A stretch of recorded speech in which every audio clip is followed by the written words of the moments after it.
Assalamualaikum. So hari ini saya nak terangkan kepada anda semua 5 tips penjagaan kereta anda, dan mungkin saya akan sediakan tips-tips tambahan macam mana kita nak jaga bahagian luaran kereta kita ni supaya kekal bersinar dan juga kekal cantik. Jadi bila kekal cantik kereta tu, so mood kita akan bertambah baik untuk pergi ke tempat kerja ataupun kita nak pergi berjalan-jalan dengan keluarga dan sebagainya. Okey.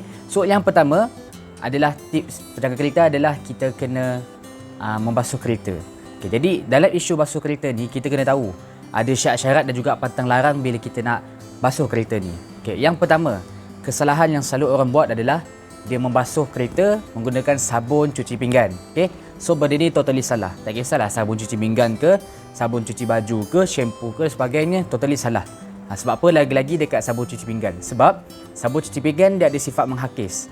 Jadi bila sifat menghakis ni, sabun yang ada sifat menghakis dia digunakan untuk membersihkan kereta, maka cat-cat ataupun sabun ni dia akan menghakis bahagian cat kereta tu sikit demi sikit, dan lama-lama bahagian cat kereta tu akan rosak sikit demi sikit. Sebab tu kalau kita selalu basuh pakai sabun cuci pinggan, kereta akan kurang berseri dan sebagainya. Okey. Yang kedua adalah tabiat pemandu juga, yang mana dia memandu di belakang kenderaan yang besar. Okey. Bila kita memandu di belakang kenderaan yang besar, contohnya kita bawa kereta wajar, dan kita bawa belakang lori 8 tan ataupun lori kontainer. So bila kita bawa kereta dekat dengan lori, jadi batu-batu yang akan keluar daripada lori tu akan kena kat bahagian depan grill kereta ataupun bahagian depan kereta.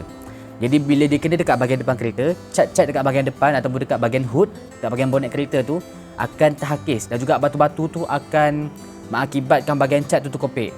So kereta korang nanti kalau hantar dekat kedai untuk polish ataupun buat detailing dan sebagainya ataupun basuh, bahagian lain memang okey, tapi bahagian depan mungkin akan terjejas sikit demi sikit. So itu adalah tips dia. Bukan saja boleh membahayakan nyawa, tapi boleh menyebabkan kerosakan kepada bahagian cat kereta bahagian depan. Okey. Yang ketiga, kita kembali dekat bahagian cuci tadi, adalah bila mana seseorang tu dia cuci menggunakan span. Ramai orang dia cuci kereta menggunakan span, bukan guna kain. Sebab apa? Sebab bila kita gunakan span ni permukaan dia rata.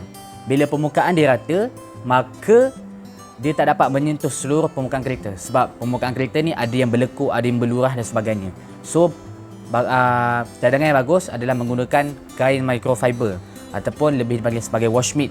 Untuk kita pakai tu supaya kita boleh sentuh dekat mana-mana bahagian kereta yang ada lurah, kereta yang ada bahagian-bahagian yang kita tak mampu nak buat. So, kita boleh capai bahagian tu, supaya seluruh bahagian kereta tu dapat dicuci dengan cermat ni, dapat dicuci dengan bagus. Yang keempat pula adalah tabiat di mana bila kita kuat bersandar dekat kereta.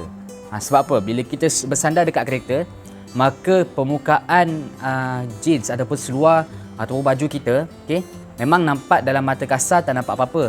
Tapi sebenarnya permukaan jeans dan juga baju kita ataupun permukaan seluar ataupun baju sangat kasar sampai menyebabkan kereta tu, bahagian cat kereta akan terhakis sikit demi sikit. Dan kenapa kita kena jaga bahagian cat kereta? Sebab bahagian cat kereta itulah akan menentukan kereta tu akan menjadi berkilat ataupun tidak. Okey, so itu saja tips pada hari ini. Semoga berguna untuk korang semua. Jadi apa saja yang saya kongsikan hari ini, saya harap anda dapat kongsikan kepada orang ramai. Assalamualaikum.